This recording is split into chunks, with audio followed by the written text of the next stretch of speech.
The establishment is who has the, either through money or otherwise, the power to influence legislators and executive branch. You're not really talking about the political establishment. Yeah, I am. The corporate establishment. No, I'm talking about the political, who controls the politicians is who I'm talking about. You know, we're hearing that all the time now. Politicians control other politicians? Well, sometimes, absolutely. Yeah, I know we've talked about in previous broadcasts the fund that I guess the governor has to push behind any senator he likes. Yeah, or state rep or whatever. Right. And well, just in a local race, we just had Philip Finch running against incumbent state rep, James Sturge. Right. And anyway, the Batesville Guard, the local newspaper, did a interview on each of them, and they referred to James Sturge, who was, I think, 24, 25 years old and served one term, as the establishment candidate. You know, which was kind of an intro. But I think that's accurate, okay? Because what is the establishment candidate? How do we view them? They're the people that more than anything else want to take care of their own re-election. That's what it means to be an establishment candidate. And to do that, you take care of people that have political power, people that can give you significant campaign contributions. So, you know, I think that's probably accurate that he was the establishment candidate. But who is this? Okay, well, let me give you some examples at the state level. The establishment would be school teachers. Now that may surprise you that I would say that. Yeah, you're going to get a lot of enemies. Oh, I know, but really, why would I say that? School teachers, first of all, because there's a lot of them. Yeah. They do have organization, and so they have political clout. Right. So if you step on this toe of school teachers, or you do things school teachers don't like, there's a good chance you're not going to get reelected, because they have political clout. Now, what happened in Wisconsin? Didn't the governor of Wisconsin he stepped on all the toes. Did he get canned? No, he's still there. Walker. Matter of fact, they had a recall election to recall him and some of the legislators that supported him. But here's what's happened in Wisconsin. Things got so bad that people knew something drastic had to be done. And by the way, the same kind of thing has happened to some extent in Michigan, which is probably the state with the biggest disaster on earth. Fiscal disaster. Well, just total disaster. And you know, the poster child for disaster is Detroit. Yeah, Dearborn. Well, I think it's more Detroit than even Dearborn. Yeah. I mean, it's just a disaster. And it's because the people that had power, and auto workers, that's who had power, have exerted their influence and got what they wanted to the extent that it has destroyed the auto industry.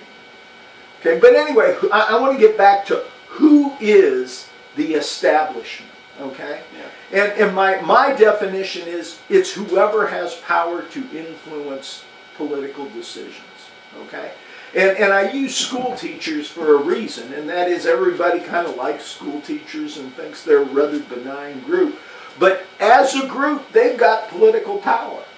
Another group in the state legislature that has political power is insurance companies. When I was there were very few groups that were stronger lobbyists and had more influence on the legislature than insurance companies. And what do we see in Arkansas? We see a, quote, conservative Southern Republican state pushing to implement Obamacare. Why is that? It's because the insurance companies have such political power that they can get that to happen because they're making a fortune off of it. And also, who has political power? The hospitals. Wouldn't you think, I'm going to go back a little bit here, but wouldn't you think that insurance companies, that their fortune would be potentially at risk based on government monkeying around with the price? Oh, absolutely. But right now, the way Obamacare was designed, it was designed to make the insurance companies rich, at least in the short term. Yeah, that's got to be a bait and switch, though. Yeah, I think there's real potential danger to the insurance companies there. But I mean, in the short term, it was designed to make them wealthy, and it has. Yeah, I don't know. If I were an insurance executive, I would really be trepidatious about that little deal, because a short-term gain is nothing compared to long-term gain. Yeah, but they figured they've got the power to take that short-term gain and then turn it around. Hire more lobbyists. Yeah, before it goes against them. So they might know what they're doing. I don't know, but right now the insurance companies are really behind the implementation of, what was it? It's now Arkansas Works, I think, and before that it was, oh gosh, what silly names did we give it before that? We changed the name. The private option. We changed the name. Yeah, we changed the name. What it never was. Yeah, so we can make people think. It's like the Federal Reserve. Yeah, we make people think we made a change, and when all we've really changed is the name. Right. But anyway, the hospitals. For example, in Batesville, I think the largest employer, other than maybe the school district, is the hospital. You cross the hospital politically, and you're done. And the hospitals want Obamacare, because what it does, at least in the short term, is it transfers any losses they have for indigent patients to the state, and they are absolutely getting rich off this. So they're backing it. So who is the establishment? Again, it's whoever has political power to influence. Well, if you were, let's say you were at the hospital, or the administrator at the hospital, and you're eating, so to speak, indigent medical bills. Yeah, and you can transfer that cost to this. You could say, well, the government has created a policy for me to not have to eat this, that the government wants to pay for the indigent patients. I jump all over that. Oh yeah, and they have, absolutely. They've basically taken their losses and turned them into profits. So, like for instance, today I'm going to try to get over to Southside High School to see if my son qualifies for any government aid for college. Okay. And I was thinking about that this morning. Is that the right thing to do? Should I do that? Is that fair? It's fair. Yeah, that's the thing. If I use it, I'll use it, and it'll save me finances if I qualify. And if I don't, it's still somebody else is just gonna use it. I was just the other night with some college students, and they were talking about, man, there is so many scholarships and grants available. If you get out there and apply, and you've got any kind of grades at all, you don't have to pay anything to go to college. And it's pretty well true. We're talking about free college, but it's already free for a great many. If you've got any initiative at all to work on your grades in high school, you can pretty well go to college free. Yeah, my son might be a perfect example of that, because he scored the same on the ACT that I did, and my ACT score in 1988 was it's okay. It was good enough to get in to most schools, but not get a scholarship. No scholarship money. Yeah. We weren't even thinking about that. But now at some of the local state options in colleges, my son's schooling is completely paid for. Yeah. Now, if you branch out and you want to do something else other than the local options, then okay, you're going to have to come up with some money.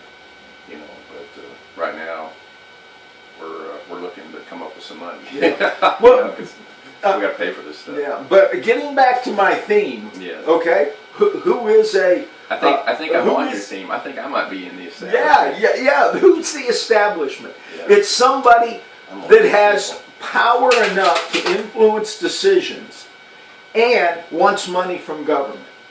That's where we're at as a society. Everybody says, hey, government, do something for me. That's where we are, okay? Now, let me go beyond that, okay? At the federal level, who's the ultimate insider or the ultimate establishment? Well, it's the banking system. Yeah. Okay? I've said this over and over again. If you have power to create money out of nothing, you can buy the best politicians money can buy. I want to plug your Federal Reserve talk. Okay. Charlie does a talk on the Babylonian grain banker and the origins of fractional reserve banking and the Federal Reserve in our banking system. And I've probably heard it, I think 4 times now. And every time I listen to it, I kind of think, well, here we go again. And then I think, man, that was good. I think, man, that was so good. You know, it's like this, the talk that he does on that, which is based on the reality of what the Federal Reserve is so like, really? Wow. It just really is eye-opening to most people. And so if you get a chance to hear Charlie do his talk on that, I recommend checking it out. I also go around giving talks on Islam, and more people want to hear the Islam talk than the Federal Reserve, but the Federal Reserve talk is really a lot more enlightening. And when I give that talk, I can look at the audience, and I can just see lights come on. Yeah. They go, whoa! I think it's almost like cognitive dissonance. Like when you say the stuff you say, like both talks actually create this real you draw people into a whole different reality. And if they go with you, they're going to be like, wow, it really changes your world and life view. Both of those talks that you do, because most people probably don't really understand Islam. Most people in our area, anyway. And then most people don't understand fractional reserve banking either. That's why I talk about those things. And they're pretty huge. They're pretty huge things to understand. Yeah. Okay, now I want to, and I'm saying all this. I'm moving towards George Soros. Yeah, I see his name. Okay. Now, George Soros, how can I put this? I wouldn't lump him with the international bankers, but he has moved, due to his investment strategies and whatnot, into a place of wealth where he can buy and own many nations and national banks. I mean, this guy is so wealthy, it's incredible. And this is going to take me a little time, but I want to go through this so people really understand George Soros. And what I'm going to... Go ahead. Throw a little thing here. Jim Rogers, I think, was George Soros' partner when they worked at Fidelity in the 80s, when they made all that money. And they had that fund, I think it was called the Contra Fund. Yeah. And I think I had a cousin that actually had some shares of that Contra Fund. It did well. It really did well. But Jim Rogers is probably one of the funnest guys to listen to on YouTube. Really? He is a straight talking, motorcycle riding, moved to Hong Kong, teaching his kids Mandarin. I mean, he's a very interesting man. Yeah. And so just to contrast these two guys, I don't know how closely they worked together when they were with Fidelity and the Contra Fund. And I could have my facts a little fuzzy on that. But Jim Rogers is one of my absolute favorite people to listen to on YouTube. If you want to know about international finance, the Federal Reserve, central banking, world policies, world economics, what's going on, that's a guy to check him out on YouTube, Jim Rogers. I'm totally unfamiliar with him. Oh, he's good. Yeah. And he speaks from a position of obvious, when you talk to people like me, my net worth is sub 7 figures. Okay? So if I'm going to tell you about money, you kind of go, well, that's nice, good try, buddy, But when a guy that's got 8, 9, 10 figures, yeah, hey, that guy's got some clout. He knows something about money. He knows a little something about it. He's got some credibility. Yeah. So. But anyway, I want to move into George Soros, and what I'm going to be reading from, or not directly reading some, but I will, is an article put together by Steve Croft, who was a long-time correspondent for 60 Minutes. Has he been assassinated or anything? No, not that I know of, okay? He has not. Watch out. But he starts with this premise. Who put Obama in the White House and controls his every move? And his argument is that it's George Soros. And when you read what George Soros is all about, I think you can kind of see it. Okay? And I'm going to go through some of that He brought the market down in 2 days at one time. And George Soros says the main obstacle to a stable and just world order is the United States. So if there's anything on earth that George Soros wants to destroy, it is the United States. And that is a long-time goal of his. Now, he's also the owner of the Progressive insurance company, isn't that right? Isn't that why it's called Progressive? I don't know that for think sure. he is. I don't know that for sure. And I would encourage our listeners if you he carry own- insurance. He owns a lot, I can tell Think you about that. Okay. George Soros is anti-God, anti-family, anti-American, and anti-good. Now I'm reading from this article. He killed and robbed his own Jewish people. Now George Soros is Jewish by heritage, Jewish by genetics, okay? But he has never, nor did his parents, ever follow the Jewish religion, okay? He is a multi-billionaire atheist with skewed moral values and a sociopathic lack of conscience. He considers himself to be an elitist world-class philosopher, despises the American way, and just loves to do social engineering and change cultures. Okay, now I'm going to try to pronounce his real name. And you can see it there. It's Guy R.G. Schwartz. And I don't know if I pronounced... That's George Soros' real name? Yeah. Anyway, he was born in 1930 in Hungary. Now, Soros' father was a fervent practitioner of the Esperanto, and I don't know that Esperanto language, invented in 1887 and designed to be the first global language. Now that's what Soros is all about. Globalism, a one-world society. Okay? Anyway, now remember, he was born a non-practicing Jew and changed his family name. Now this is his father that did this, changed the family name to Soros in order to facilitate assimilation into the Gentile population as Nazism spread into Hungary in the 1930s. So he wanted to be a part of that movement, that Nazi movement. Okay, this is a Jew. That's weird. Okay, yeah, it's weird. When Hitler's henchman Adolf Eichmann arrived in Hungary to oversee the murder of that country's Jews, George Soros ended up with a man whose job was confiscating property from the Jewish population. Now remember, Soros is a young, in his teens at this time. Yeah, he was born in 1930, so the war ended in, 45? 45, yeah, so he's got to be sub-15. Yeah, he's in his teens, Yeah. But he's going around with this guy who's taking away the property of Hungarian Jews to the state, to the Nazis, okay? And Soros has repeatedly called 1944 the best year of his life. 70% of Mr. Soros' fellow Jews in Hungary, nearly 500,000 human beings, were annihilated in that year. Now that's the best year of his life. That's what he brags, okay?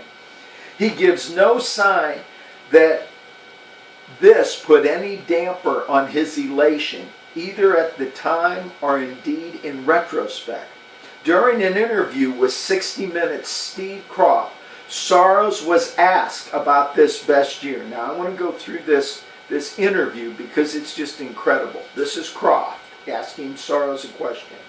My understanding is that you went out with this protector of yours who swore that you were his adopted godson. Soros, yes. You can almost see the enthusiasm, how excited he is. Croft went out, in fact, and helped in the confiscation of property from your fellow Jews, friends, and neighbors. Soros. Yes, that's right. Yes. Croft. I mean, that sounds like an experience that would send lots of people into the psychiatric couch for many, many years. Was it difficult? Soros. No, not at all. Not at all. I rather enjoyed it. Is this like the sickest thing you ever heard in your life? It's almost like I can't believe this. Yeah. I said this. Yeah. It's like the sickest thing. Let's see. No feelings of guilt. Yeah, Croft. No feelings of guilt. Soros. No, only feelings of absolute power. This is a sick puppy.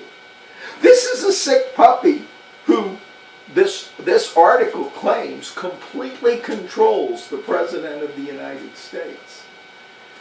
By the way, it's well known that George Soros is the money behind the Black Lives Matters movement. Okay, just to let you know the kind of things he likes to support. Okay? Social engineering. Yeah. Soros has admitted to having carried some rather potent messianic fantasies during his childhood. Okay, in other words, he's got like a Messiah complex. Yeah, he thinks he's the Messiah, the one that's going to bring enlightenment and greatness to the world. Okay? After World War II, Soros attended the London School of Economics, where he fell under the thrall of a fellow atheist Hungarian, Karl Popper. Now, have you heard of Popper? I have. No, I haven't. He's one of his professors. Popper was a mentor to Soros. Two of Popper's most influential teaching concerned the open society. Have you heard that phrase? No. Well, that's what Soros is all about. The open society.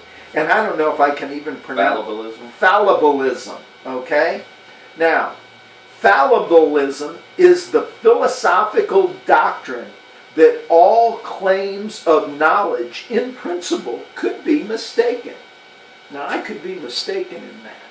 Yeah. Okay. Like everything's fallible. Everything's fallible. There's nothing that's infallible. Okay? So you got to question everything. It's the open-minded approach. Yeah. The open society basically refers to a test and evaluate approach to social engineering. Now think about this. Okay? Now, what am I all about? What's my book all about? Returning to the fundamentals of the Bible. Yeah, God's law, the the only political solution. Hey, if you want to a just society, follow the Ten Commandments. So Soros would like celebrate the 60s. It was like this experimental time with sex and drugs. Yeah. And, hey, try it, man. You know, you're going to hallucinate. Go for it. You know, see what happens. Well, after all, the Ten Commandments are fallible. Yeah. I mean, you can't really trust them. That's justice. Yeah. I mean, this is radical stuff. Yeah. Okay. Where was I? The open society. Oh, okay, I already said that. Since the Second World War, most of the Western democracies have followed Popper's advice about piecemeal social engineering and democratic social reform. We know that's true. Just look at what's happened. Now, whether they say, oh, we're following Popper or not, I don't know, but that's what they've done. Right. By the way, and I got to go to this, Putin says that's insanity. Yeah. He criticizes the West for that very thing. Yeah, a lot of the stuff I see on Putin says that he's opposed to globalism. Absolutely. Oh, yes. Which is so ironic because communism is a globalist movement. But then, and a lot of us don't get this, Russia says communism stinks. I mean, yeah, I don't think we've made that shift. No, we haven't made that shift. I was giving a talk on Islam not long ago in Harrison, and there was about 50 people in the audience. And I just kind of got off on this side how Russia ought to be our chief ally in our battle against Islam. And I thought I was going to get a standing ovation. I couldn't believe it. I thought people boo me. Yeah. But somebody gets it. Yeah. And I got to say this is another aside. and I may have said this on the air. One time my wife and I were watching the Olympics, and we were watching figure skating couples. And I remember watching the American couple and the Russians, and they were both great. I mean, they were good.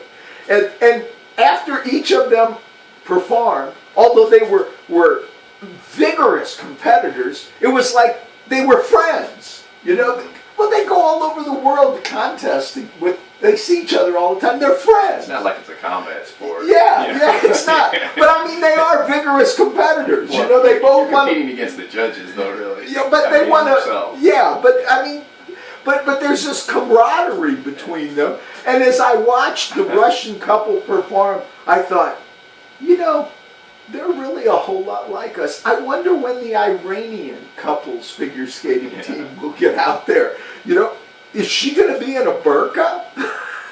You know, I mean, when you think about it, the Russians are really a great deal like us, a lot more so than the Islamists. So anyway, that was just an aside. Let me get back to Soros. Oh, I gotta say this. By the way, Putin has put a price on Soros' head, and if he ever sets foot in Russia, he's going to prison and never seeing the light of day. Wow. The Russians hate Soros, okay? In 1956, Soros moved to New York City, where he worked on Wall Street and started amassing his fortune. He specialized in hedge funds and currency speculation. Soros is absolutely ruthless, amoral, and clever in his business dealings, and quickly made his fortune. By the 1980s, he was well on his way to becoming a global powerhouse that he is today. Soros made his first billion in 1992 by shorting the British pound with leveraged billions in financial bets, and became known as the man who broke the Bank of England. Now this is important. He broke it on the backs of hard-working British citizens who immediately saw their homes severely devalued and their life savings cut drastically, almost overnight. You know, we talk about financial crashes where everybody loses wealth. Well, you know, wealth is not destroyed. It's transferred. Okay? And many of these huge wealth transfers that we've seen have been engineered by players like Soros, or perhaps even Soros himself, that have the financial muscle to actually cause these things to happen, to engineer them into place, and then to profit from them. So when, for example, in this last big crash we had, when Americans lost money, you know, common Americans, that money went to somebody. Okay? Now, where was I? In 1994, Soros bragged that the former Soviet empire is not now called the Soros Empire. The Russiagate scandal in 1999, which almost collapsed the Russian economy, was labeled by Representative Jim Leach, head of the House Banking Committee, to be one of the greatest social robberies in human history. Do you see why the Russians don't like Soros? Yeah. Yes, and he's behind that. Yeah, he's behind. Well, he called it, Soros himself called it the Soros Empire. Okay? Now, Putin has fought back against that viciously. Thrown some of Soros' people in jail, exiled them, whatnot. But in 1997, Soros almost destroyed the economies of Thailand and Malaysia. At that time, a Thai activist, and I can't pronounce his name, so I won't.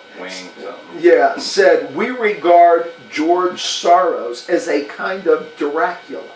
He sucks the blood from the people."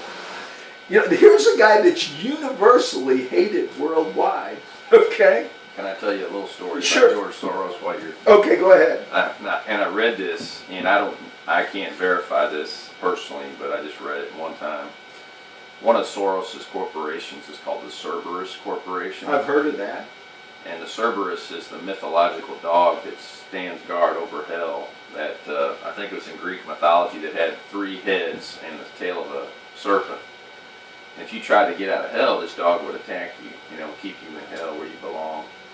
So that's kind of a name for his corporation. Because that's where he wants to keep the whole world. Well, so what they did was there was some way to regulate the flooding from the snowpack in the Rocky Mountains.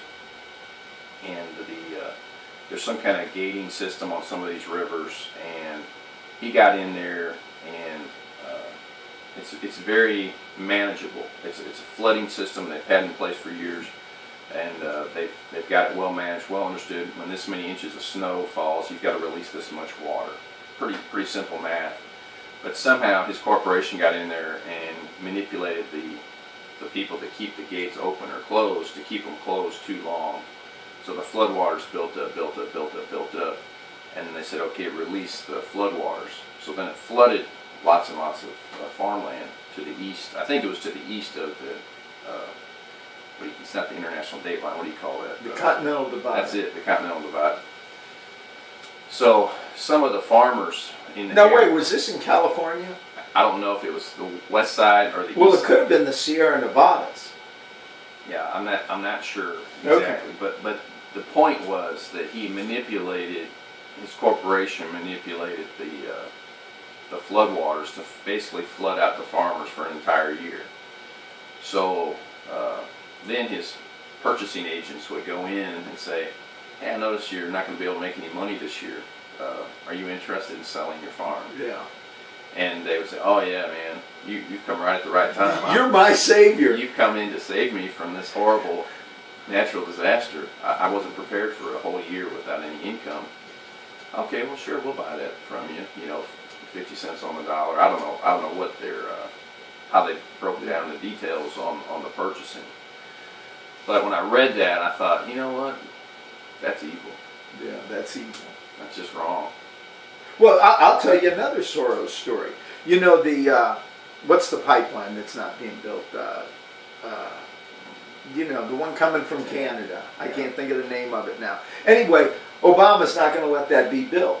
But that oil's still coming in from Canada. It's coming in rail cars. Care to guess who owns that railroad? George Soros. Yeah! Yeah, I knew Warren Buffett purchased a bunch of railroads too. Okay, let me go on here. In 1997, okay, I've already said that. Soros dismantled Yugoslavia and caused trouble in Georgia, Ukraine, and Burma, calling himself a philanthropist. Soros' role is to tighten the ideological stranglehold of globalization and the New World Order by promoting his own financial gain. France upheld a conviction against Soros for felony insider trading. Soros was fined $2.9 million. Think about that. What's that to him? A very small percentage of his net worth. Yeah, I mean, it's nothing. Hungary, his home country, fined Soros $2.2 million for illegal market manipulation. Again, what's that to him?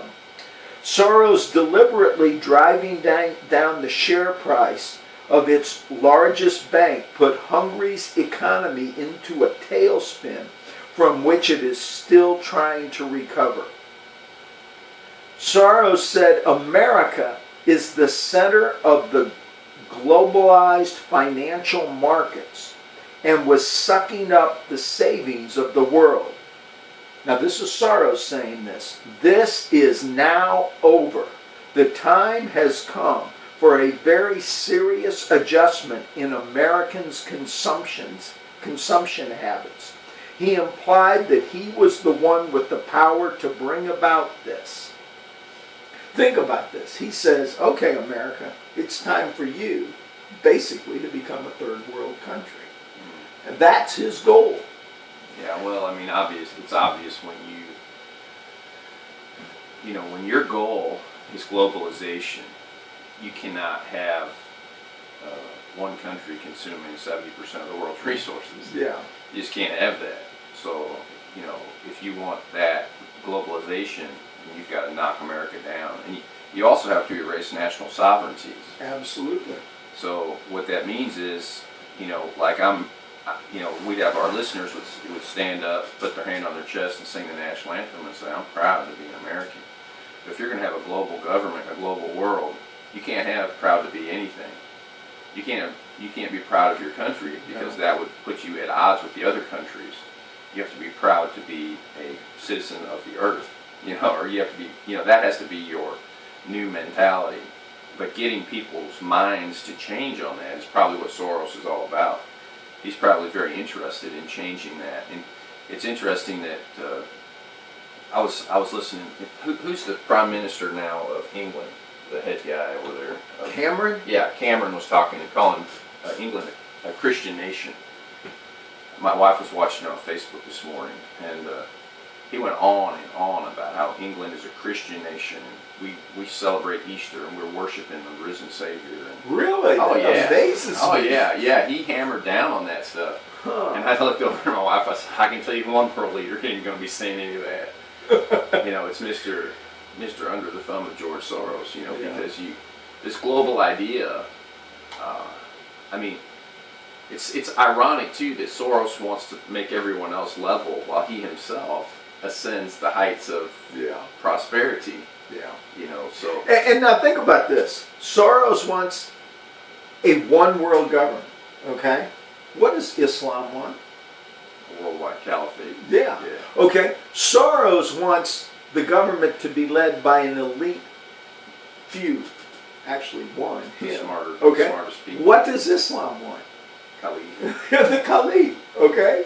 But see, the thing about Islam and globalism, I don't think Islam and globalism will play together at the end. Oh no, they won't. They will not. They work together for a little while. It's kind of like the thing we were talking about earlier about these insurance companies cozying up to the government because they're making profits. But I think those days are numbered. Yeah, there's going to be a conflict there. There's all kinds of partnerships and relationships that are relationships of convenience. That when they're not convenient anymore, they become enemies. Yeah. Soros said, now this is a quote, world financial crisis is stimulating and, in a way, the culmination of my life's work. Think about that. We're dreading world financial crisis, and he's saying, oh boy, this is what I want. Well, if you think about crisis from the position of a cold-blooded capitalist, you can actually make more money if you're not panicking. If you're under control, if you have control of your emotions and you can see what's happening, that's when markets are going to move the most. And when markets move the fastest and the farthest, you can profit the fastest. And if you're in the position to predict what's going to happen, or cause what happens, because you're nudging it in that direction. Yeah, right. And the way that works is, the way I understand markets, there's supply and demand dynamics with economies, but then there's also fear and greed dynamics. So if you can create fear in the minds of people, they're going to sell positions, and when they sell those positions, the price is going to drop. So if you know you're going to create that emotion by selling a bunch of your positions.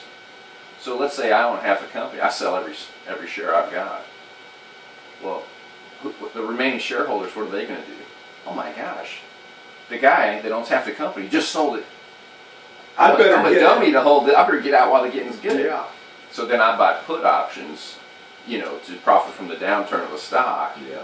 While I do that, and I just make huge leveraged returns. I think it's 100 to 1 with and these then wind up options. owning the company. Yeah, then you could turn right around and buy it all back. Yeah. Sounds like some of our Rothschild family. Yeah. Which reminds me of a wonderful Rothschild story. It was Wellington against Napoleon at the Battle of Waterloo. And the outcome of that battle meant who was going to control Europe, basically. And the Rothschilds had agents watching the outcome, and they quickly got word across the English Channel as to who the winner was. And the word was that Napoleon beat Wellington at the Battle of Waterloo. The only thing was, for England. That's not what happened. Yeah, that's Okay. And so Rothschild sent his, first of all, he started spreading that rumor, and then he sent his agents onto the stock exchange, and they started selling. Yeah. Which created an absolute panic. Then everybody's selling. Then other Rothschild's agents went in and bought for pennies on the dollar, and he became the absolute master of the British economy. Yeah, he bought all of England. Yeah, yeah. So and that's a well documented. Was it Nathan Rothschild? It was, I believe, it was Nathan. Yeah, they said he. I think the way I heard the story, I'm not a detail guy on some things, and I saw him leaning up against a pillar in the stock exchange with his head down, just saying, "Sell, it's bad. Oh, it's bad. Sell everything." Ah, panic sets in. Well, he's got other people buying. Yeah, and other people are buying it up. Yeah. Okay, Obama recently promised $10 billion of our tax dollars to Brazil in order to give them a leg up on expanding their offshore oil fields. Obama's largesse towards Brazil came shortly after his political financial backer, George Soros, invested heavily in Brazilian oil.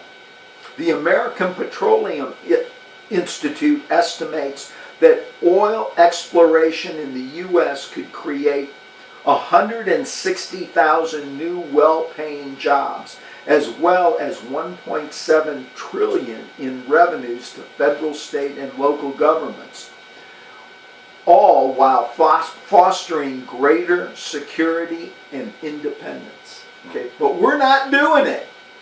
Okay, think about this. This president is destroying the American people for the benefit of one man. Now that's an insider. Yeah, That's establishment. Yeah, definitely.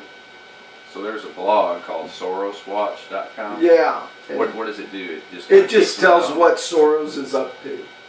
Yeah. So you listeners may go to that, SorosWatch.com. Okay, Soros has been actively working to destroy America from the inside. He wants open borders. Okay, why is Trump the worst human on the face of the earth? Because he wants to close the border, or at least he says he does. Whether he do it or not, he says I don't know. close, doesn't he mean just regulate the traffic? Yeah, he doesn't. Mean no one comes in. No, he just means you come in legally or you don't come in. Yeah. I don't think he's even saying we have less people come in. It's just the people that come in legally. Yeah. But Soros wants no borders. And he wants to destroy the United States. And illegal immigration is destructive to the United States. Okay, let's see, where was I now? Well, it levels the United States, doesn't it? Yeah, it takes it down. It lowers the United States and brings up... Well, for one thing, these illegal immigrants get all our welfare. It increases welfare, increases government spending and taxation. It takes our whole system down. I don't see it. I mean, I could just be like, what do you call it? Just clueless, but I don't understand how a person who's illegal can get welfare. They do. I know, but I don't understand that. I mean, don't they have any kind of proof that they have any kind of citizenship before they get welfare? I guess it's... I don't think so. Do they get to vote too? Well, technically no, but I don't know that there's not illegal immigrants. Well,